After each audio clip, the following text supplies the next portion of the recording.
A ver, lo que yo había preparado era parte de la investigación que he estado desarrollando durante el último año, junto con colegas de Francia, de la Universidad de Grenoble-Alpes,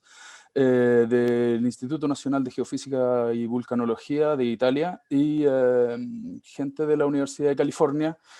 Y se trata de la realización de modelos de recurrencia sísmica a partir de campos de velocidades GNSS en Europa. Eh, bueno, en consideración de lo que a mí me parece importante o interesante tocar dentro de esta convención, he decidido dividir esta presentación en dos partes. La primera parte es una parte un poco más teórica y que guarda mayor relación con la operación y análisis espacial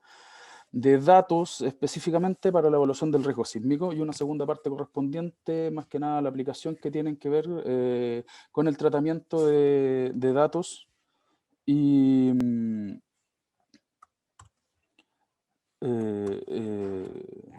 disculpa, no sé si les está saliendo ese mensaje que me... Sí, estamos viendo. ahí sí. Procesamiento de datos o procesamiento de productos de geodesia espacial. Entonces, para partir, me gustaría hablar un poco de lo que son los modelos de recurrencia sísmica y hablar principalmente de qué es la recurrencia sísmica. La verdad es que esta recurrencia sísmica es un concepto que comienza a aparecer a fines de los años 50 y proviene de la observación y el análisis de la distribución espacial de los terremotos. Aquí en esta pequeña figura, en esta pequeña animación, lo que estoy mostrando es la aparición sistemática y ordenada cronológicamente de un año de actividad sísmica alrededor del mundo, específicamente del año 2001. Como ustedes pueden ver, esos flashes que aparecen ahí son los distintos terremotos, y el tamaño de los círculos que se van dibujando en el mapa corresponden a las distintas magnitudes de los terremotos que han ido ocurriendo durante este año. Y si bien aparecen de forma aleatoria, distribuidos por todo el planeta o por toda la Tierra, podemos ver que esta distribución aleatoria se concentra en algunos sectores específicos. Al mismo tiempo, podemos darnos cuenta que si comparamos uno de estos sectores de concentración de sismicidad, hay algunos donde se llenan más rápido de terremotos que otras. Es el caso, por ejemplo, de Nueva Zelanda o las zonas de la costa chilena, que se llenan mucho más rápido de terremotos que las dorsales oceánicas que se ven, por ejemplo, en medio del Pacífico o en medio del Atlántico. Estas observaciones llevaron por allá por 1960 a Gutenberg y a Richter a establecer un modelo que ellos llamaron de recurrencia sísmica, puesto que se dieron cuenta que existe una relación entre el número acumulado de terremotos mayores a una determinada magnitud, y esa magnitud, esta era una relación logarítmica, que es la que se puede ver en pantalla en esta figura, y que si yo aplico una transformación logarítmica al número acumulado de terremotos, finalmente puedo transformar esta relación en una recta que depende principalmente de dos parámetros. Parámetro A, que se refiere al valor en el que se corta el eje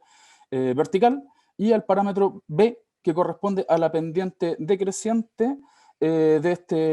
este modelo. Básicamente, un modelo de recurrencia sísmica es un modelo estadístico que me permite entonces, a partir de un catálogo,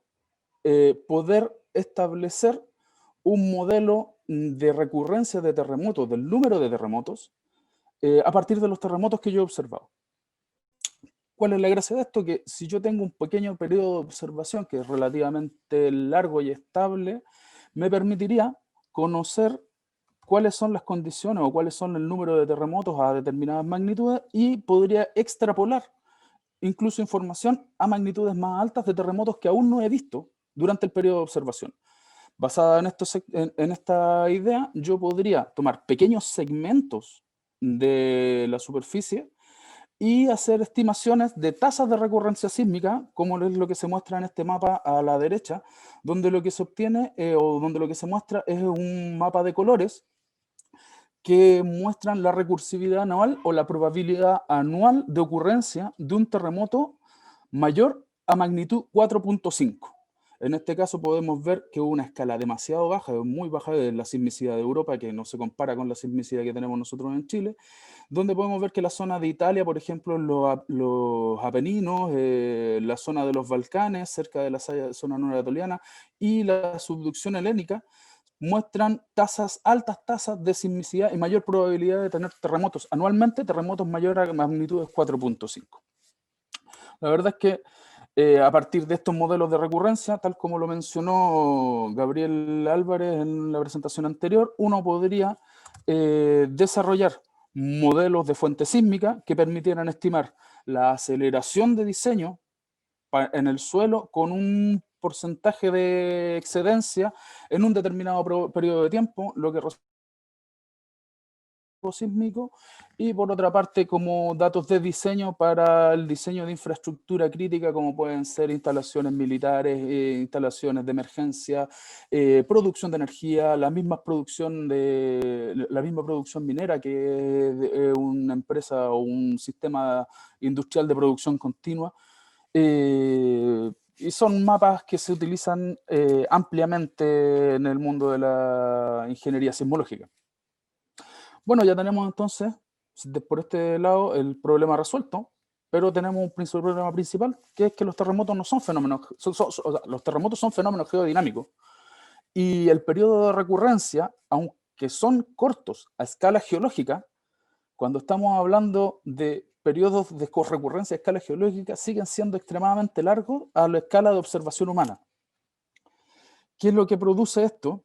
Es que cuando vayamos a mirar los terremotos de mayor magnitud que tenemos registrados hoy día en la historia, nos damos cuenta que los terremotos magnitudes superiores a 8.5 se registran todos a partir del año 1700. Y es una situación obvia, puesto que los registros históricos son incompletos, falta de instrumentación, no permite observar la recurrencia, y finalmente, ¿qué es lo que tenemos? Es que terremotos de magnitudes 8,5 o superiores, como el monstruo de Valdivia, que es lo que presentaba, lo que mencionaba Gabriel Álvarez en la presentación anterior, no tienen algún periodo de recurrencia observable, realmente observable. ¿Qué es lo que sucede con esto? Es que finalmente cuando aparece una de estas bestias o uno de estos monstruos, finalmente logramos tener un dato que se aleja bastante de la población de datos que teníamos, y cuando ajustamos nuestros modelos, finalmente los parámetros A, B que nosotros habíamos estimado para nuestros desarrollos de mapas de riesgo sísmico quedan relativamente obsoletos, y pequeñas variaciones aquí finalmente producen grandes variaciones en lo que son las estimaciones de aceleración y en el análisis del riesgo sísmico. ¿Cómo podemos solucionar esto? Bueno, tratemos de agregar un poco de física y alejémonos solamente del análisis puramente estadístico. Y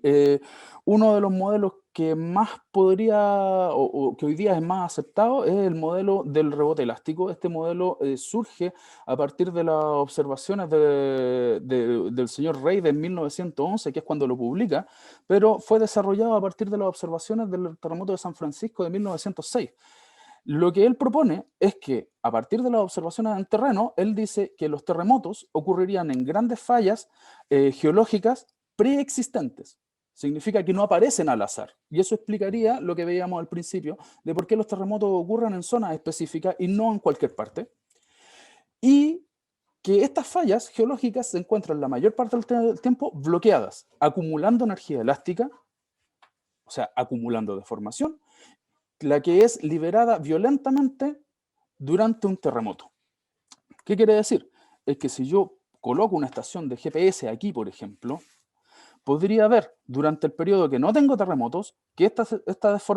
estación se va desplazando en una dirección, libera energía a un terremoto de pequeña magnitud, vuelve a desplazarse durante el tiempo, vuelve a liberar energía, y así lo que va estableciendo es un ciclo, y lo que establecemos como ciclo sísmico son los periodos de recurrencia entre terremotos de magnitudes importantes o terremotos de gran magnitud. Eso ya había estado mencionado en una presentación anterior. Pero si yo complejizo un poco más este problema y coloco más estaciones de GPS, finalmente lo que podría definir es la velocidad de ese grupo de estaciones y poder comparar esa velocidad con respecto a las otras e interpolar esas velocidades para establecer o estimar cuál es la variación de esas velocidades con respecto a todas las direcciones vertical y las dos horizontales, de manera de poder establecer el tensor de deformación. Y quien habla de tensor de deformación o quien habla de deformación, evidentemente está hablando de energía. Y lo que yo podría hacer es transformar luego esta deformación en energía o una tasa de acumulación de momento sísmico, que en el fondo vendría a representar la energía sísmica acumulada en la corteza terrestre. Y a partir de esa acumulación de energía que es transformable en magnitud de momento, yo podría volver sobre mis modelos de recurrencia, los antiguos modelos de recurrencia de Gutenberg-Richter, y eso fue algo que ya hicieron por allá por los años 80 Anderson y Luco, y desarrollaron modelos de balance de momento sísmico que a partir de una tasa de momento acumulado y la pendiente de la curva o de la ley de Gutenberg-Richter y de la definición de un momento máximo son capaces de restablecer o reproducir una tasa de recurrencia sísmica. A partir de esto, entonces, lo que podemos decir es que desde mis observaciones de GPS, yo puedo elaborar mi serie de tiempo y de alguna manera, con alguna operación de tipo matemática, yo podría llegar a desarrollar nuevamente modelos de recurrencia sísmica, pero esta vez a partir de datos de geodesia. Ahora vamos a tratar de aplicar esto, que es lo que tenemos, porque se ve sencillo, pero veamos los problemas que tenemos cuando aplicamos este tipo de modelos, por ejemplo, en Europa. Un poco de antecedente de la zona de estudio. La verdad es que Europa es un continente que, a pesar de ser relativamente pequeño en comparación a otros, se ve sometido a una gran diferencia, interactúan una gran cantidad de fenómenos geológicos y geodinámicos. Por ejemplo, tenemos por la zona sur la colisión de África, de la placa africana, con la placa con la placa euroasiática, generando gran actividad tectónica en la zona del sur. Sin embargo, a medida que nos vamos desplazando hacia el norte, encontramos deformaciones del orden submilimétricas que no tienen nada que ver con el orden de magnitud de lo que observamos al sur. Por el contrario, cuando nos acercamos más hacia el norte, podemos ver que las deformaciones verticales adquieren gran importancia producto de que esta zona se encuentra sometida a efectos de equilibrio isostático, puesto que estas zonas estaban cubiertas por glaciares y en este momento se encuentran aún equilibrando y se encuentran en proceso de rebote postglaciar. Una ventaja que tiene aplicar esto en Europa, que tiene muchas redes de estaciones GNSS con gran densidad. Sin embargo, dadas las características que he estado mencionando, que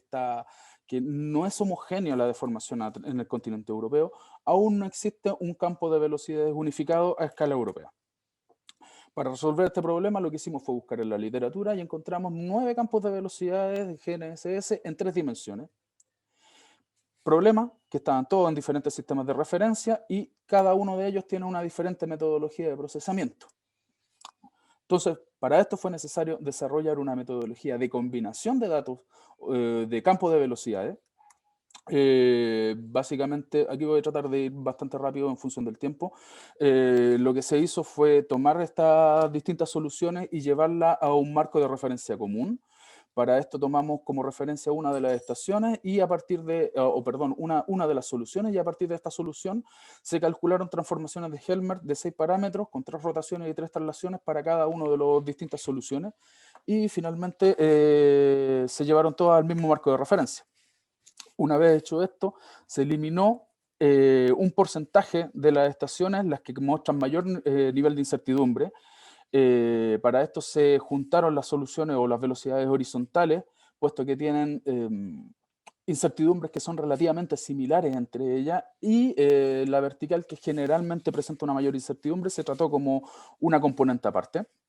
Y nos quedamos solamente con el percentil 99 de las estaciones que presentan un mejor valor de incertidumbre. Posterior a eso, se realizó una armonización de la incertidumbre, es decir, se escalaron tomamos todos los métodos, todas las soluciones distintas y llevamos, dado que cada método tenía un sistema de procesamiento distinto,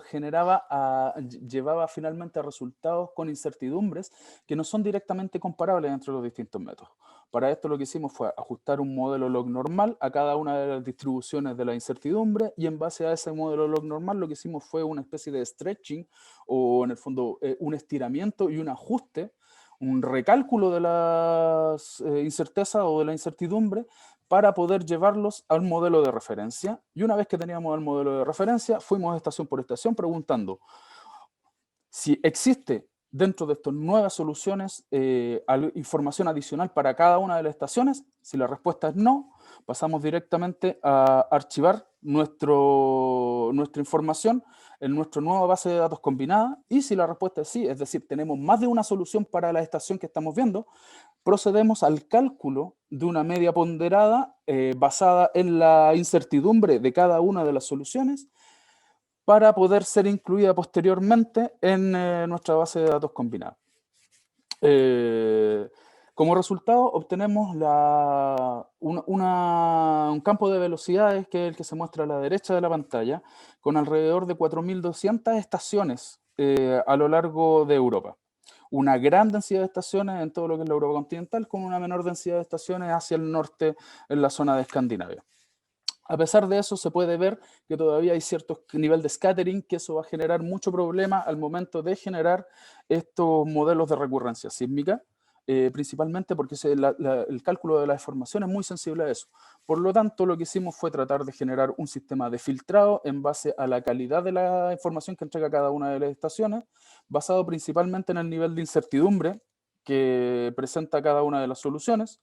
Un segundo paso fue la implementación de un sistema automatizado de identificación y eliminación de outliers, que se establece a partir de asumir que cada estación está rodeada o se encuentra en una zona que es relativamente estable en nivel de deformación. Por lo tanto, si yo observo que la velocidad de la estación está demasiado lejos de la media de las velocidades que observo en esa área vecina alrededor de la estación que estoy analizando, voy a tender a pensar de que esa estación puede ser un outlier y lo voy a eliminar. Entonces si los valores de la estación o el valor de velocidad que estoy observando se encuentra lejos de la media, va a ser considerado como un outlier y se va a eliminar. Y finalmente aplicamos un suavizado o un smoothing al resultado o al campo de velocidades observado, en función también de si la dispersión, en este caso, o la incerteza del valor de la velocidad de la estación, es capaz de explicar o no la dispersión que observamos en las velocidades de las estaciones vecinas. De esta manera se establece adicionalmente de si que la estación que estoy revisando es un outlier, también si es que necesita ser suavizada para evitar scatter, principalmente en las zonas de muy baja deformación, donde este scatter o donde las mediciones están dentro del rango de incertidumbre de la lectura de GNSS, y que puede generar grandes distorsiones al momento de estimar la deformación. Los parámetros mencionados, zona de deformación, radio y la cantidad de veces, o definir las colas de eliminación de outliers y de identificación de necesidad de smoothing o de suavizado, se realizaron a través de un análisis de sensibilidad, en el que fuimos revisando principalmente la cantidad de las estaciones resultantes, cuántas de ellas se eliminaban, utilizando distintos parámetros, y en base a conservar un buen número y finalmente revisando las soluciones, elegimos cuál sería nuestra solución preferida. En este caso utilizamos todas las estaciones que clasifican en las 3 calidades definidas, alrededor de 4.200 estaciones, como les mencionaba. De las 4.500 estaciones que mencionaba al principio, quedaron solamente 4.200 estaciones, que son las que se muestran a la izquierda. El proceso de identificación de outliers identificó alrededor de 370 estaciones, que son las que se muestran en la segunda figura de la izquierda. Una vez eliminados estos outliers, nos quedamos con 3.857 estaciones, que son las que se muestran en el tercer mapa, Y finalmente, una vez aplicado el criterio de suavizado o de smoothing, lo que obtenemos es el campo de velocidades que se muestra a la derecha, donde ya se observa una cosa con mucho menos scatter y los principales rasgos de la deformación europea ya se notan y se establecen claramente. Posterior a eso, lo que hicimos fue, utilizando un sistema de interpolación propuesto por Chen Kanchen en el 2015, interpolamos de manera de generar una grilla continua de velocidades GNSS. Se calculó la deformación. La deformación se transformó en momento sísmico pasamos a tasas de recurrencia, y lo que obtenemos son finalmente deformación o tasas de recurrencia a partir de un modelo puramente geodésico y tasas de recurrencia sísmica comparadas con un modelo estadístico a través de un catálogo instrumental e histórico de la sismicidad en Europa. Como se puede ver, inicialmente en la zona de mayor actividad tectónica, que eso quiere decir en la zona de Italia, los Balcanes, la falla de Norte Anatolia y la subducción helénica, los modelos conversan bastante, haciendo notar la diferencia de escala a la que estamos sometidos todavía. Sin embargo, los modelos derivados puramente de la deformación o de los datos de geodesia no son capaces de explicar la sismicidad que se observa en la zona de menor deformación del continente. Y esto básicamente, si uno lo compara, por ejemplo, con la deformación vertical, que es la que se muestra a la izquierda, se puede ver que esta actividad tectónica pareciera estar organizada en función de la mayor o menor deformación. En este caso, en este mapa se muestran colores azules las zonas de subsidencia y en la zona roja las zonas de levantamiento. Y justamente en la intersección parecieran estar ubicadas gran parte de la sismicidad que observamos. Es por eso que tomamos este catálogo y esta vez comparamos con el gradiente de la deformación vertical, y lo que observamos es precisamente, en puntos negros en esta figura, se muestran la distribución de los epicentros del catálogo que utilizamos para comparar en Europa, y se puede observar que precisamente las zonas de mayor gradiente parecen concentrar efectivamente la actividad sísmica, precisamente en las zonas donde el estrés horizontal o la acumulación de deformación horizontal no es capaz de explicar la sismicidad de nuestro modelo. ¿Cómo podemos explicar eso? Bueno, efectivamente, como les mencionaba al principio, esas son zonas de alta deformación vertical, y esta deformación vertical lo que genera es una flexión en la corteza litosférica que altera el estado tensional y que no somos capaces de establecer o que no somos capaces de ver completamente a partir de la información en superficie que tenemos de la geodesia. ¿Qué es lo que quiere decir esto finalmente? Bueno, que los modelos de recurrencia sísmica derivados de GNSS o geodésico relacionan relativamente bien con la sismicidad en zonas tectónicamente activas, pero sin embargo no logran explicar la sismicidad alrededor de zonas de rebote por glaciar. Por otra parte, tenemos que el campo de velocidades sumado a la tasa de deformación horizontal pareciera explicar mejor la sismicidad de Europa, lo que quiere decir que de algún modo debemos seguir explorando en los datos geodésicos de manera de poder generar modelos de tasa de deformación que expliquen los procesos de deformación en Europa y que sean capaces de incorporar la flexión de la corteza litosférica de manera de poder incluir también este tipo de deformación en una estimación de la acumulación de energía elástica en la corteza. Y finalmente, como perspectiva, existe la posibilidad de complementar toda esta información y rellenar los gaps de información con otro tipo de información geodésica, como son las series de tiempo INSAR, y que eventualmente podrían abrir una parte del estudio o aplicar este tipo de estudios de recurrencia sísmica a fallas corticales en Chile. Muchas gracias por su atención y con esto termino mi presentación.